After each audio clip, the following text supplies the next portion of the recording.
Hey, John Cristani here, and today's video is going to be something a little bit different. I'm going to be talking about creator burnout and one of the downsides of becoming a YouTuber. Now, I know a lot of you watching YouTube and watching my channel want to learn how to become a YouTuber and see the potential of how much money people who have YouTube channels make, but there are some serious downsides that you have to be prepared for if you actually want to really make this a full-time living for yourself. And one of the big things that has been coming up a lot recently has been burnout, creator burnout. And my friend Roberto Blake recently did a video on this, or acquaintance. I mean, he's a great YouTuber. I suggest you follow his channel. He had a great video on creator burnout. And in this video, I'm going to be going over some of the reasons why creator burnout happens in trying to become a YouTuber, and also what you can do to prevent it. Now, everyone knows that most creators don't ever make it,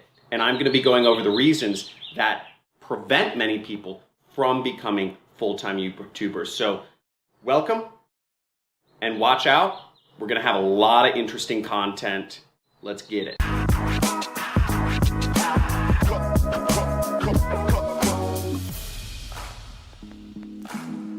Hey, John Cristani here, and I've been doing YouTube for about 3 years. I've been doing daily uploads to YouTube every single day, Monday through Friday, for almost 3 years. And I've been able to grow my channel to the point where it's making me anywhere from about $14,000 to $20,000 per month, with an audience of over 350,000 people.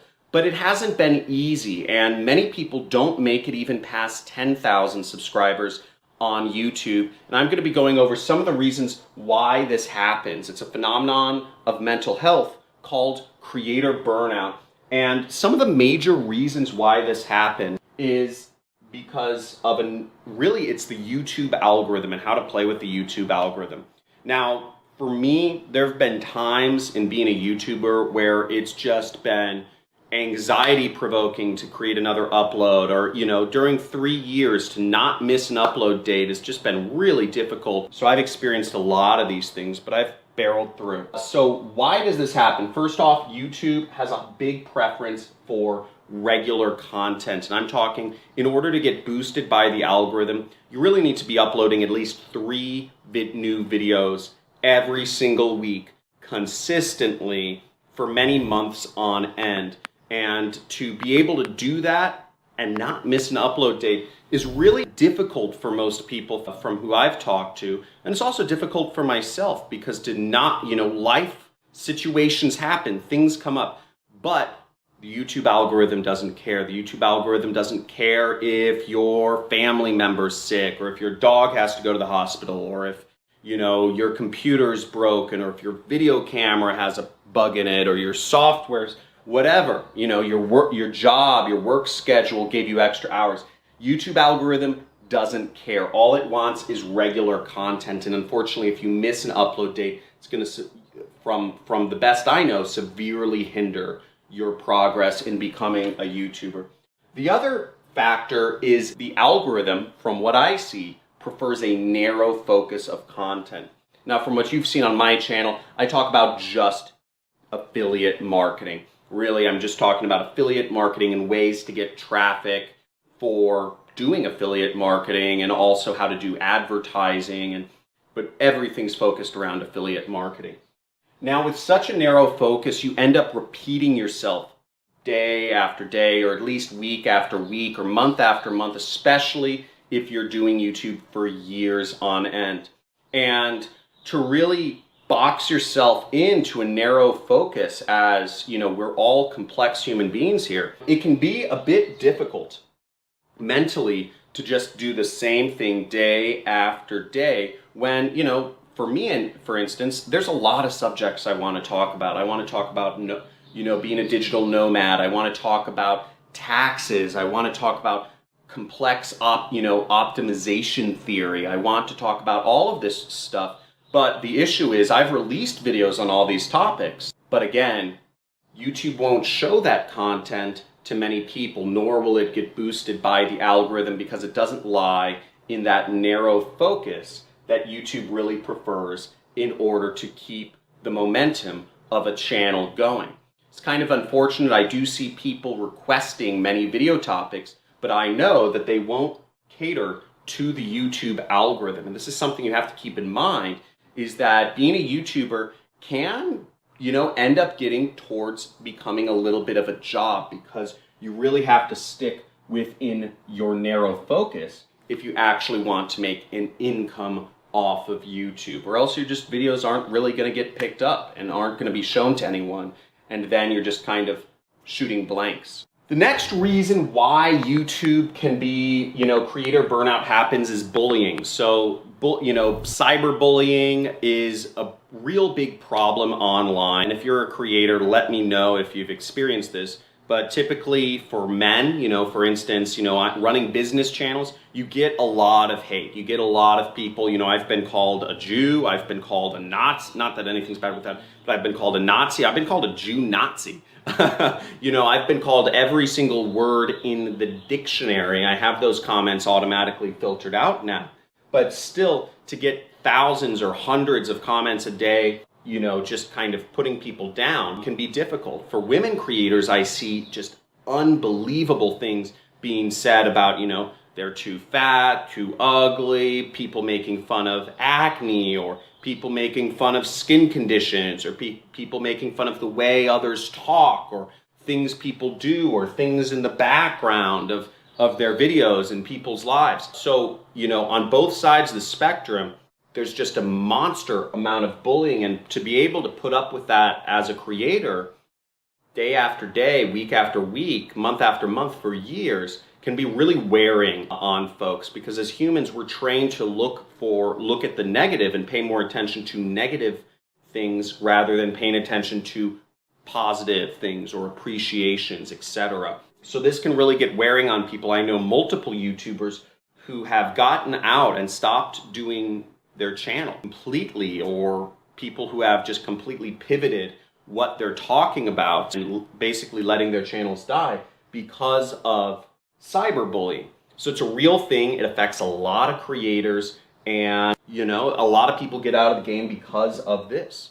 So to be a YouTuber, well, we'll talk about how to prevent it in a second. Now, the fourth reason I see is competition. So the bar for how good content is, how well it has to be outlined, how well the editing is, just everything related to content, the competition is just rising. So everything has to get better, and that moving bar for what is acceptable and what will get views on YouTube is constantly just going up. And that having a moving target can be very difficult and anxiety provoking for many people to continually get better. I know I went through this last year around August in 2019. I was looking at the other channels in my niche, which is like Dan Locke, Kevin David, etc.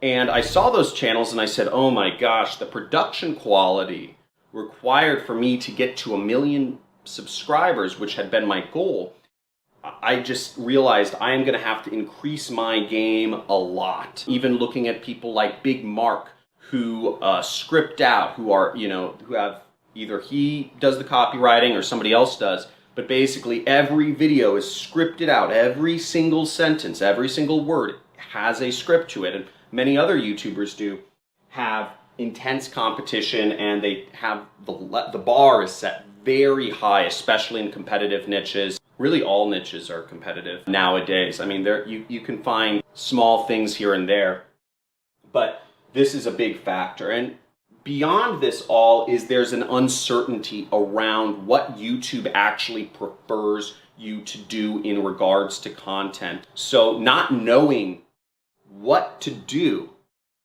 to increase your numbers, increase your views, increase your subscribers is also very anxiety provoking, and constantly working with a partner in a relationship where you never have any clue of what they want from you and what you should be doing, what you shouldn't be doing, can be very difficult and anxiety provoking in trying to figure out what sort of new content to put out.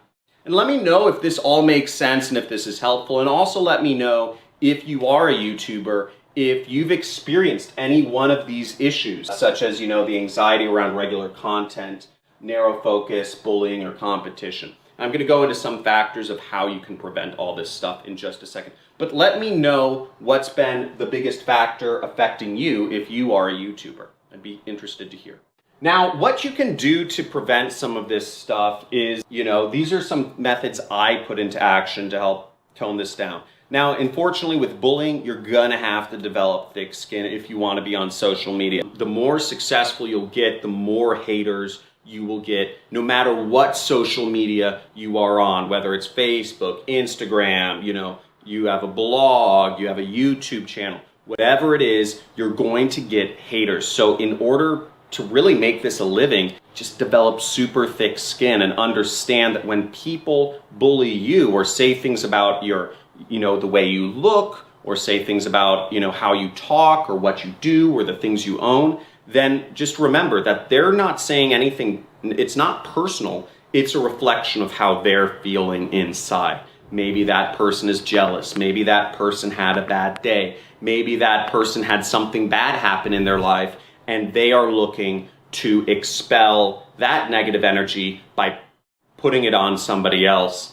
I mean, I'm hoping we all know that if you're having a bad day, yelling at somebody else is not going to make your day any better. It may make you feel a little bit better momentarily, but it's not going to change how you go about in life, and it's just not a good way of dealing with your own emotions.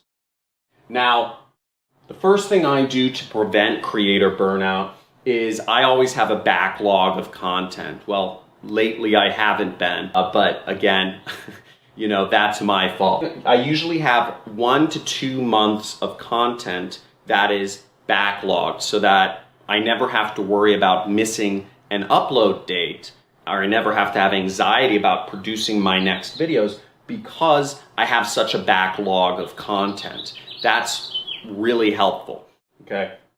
The second thing is that get assistance, okay? I have a team of people I have a person in America who manages my channel, and I have a team of people in the Philippines who do my editing. And if you're doing YouTube, you can get editors in the Philippines to edit your videos in anywhere from 4 to 5 hours at a couple dollars per hour. So you can have your entire channel managed for about $20, $25 a day if you create a clear process for how you want your videos edited and what you want, the thumbnails or the titles or whatever that stuff to be.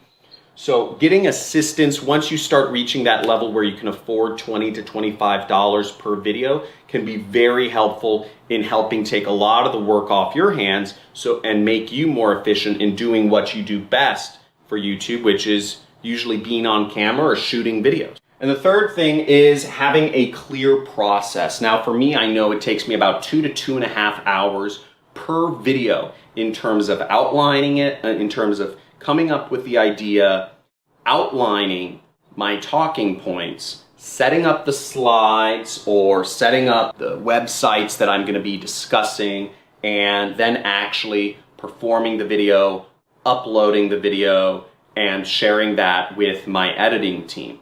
So all of that is about 2.5 hours for me. That's pretty good. For many creators, it takes a full day to do videos.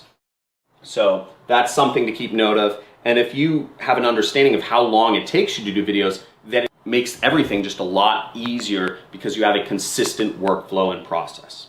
So I hope you enjoyed this video. Let me know if this was helpful in understanding the downsides of going into some of these business models that I talk about in the comments below. And let me know if you'd like me to talk more about the downsides of different business models, such as the downsides of e-commerce, the downsides of Amazon FBA, the downsides of affiliate marketing, or the downsides of other entrepreneurial type activities, because all of these businesses, they come with their own issues. For instance, some people just don't have thick skin. Yet, I hear so many people want to be YouTubers. You're not going to work out if you don't have thick skin as a YouTuber, because you're going to have to deal with hate and comments as you get into success. So every business model has its downsides. You need to be prepared for them. And let me know in the comments below if you'd like more description about those. Thank you for watching. Looking forward to seeing you in my future videos, and make sure to hit the like button, subscribe, and leave a comment. Have a good day.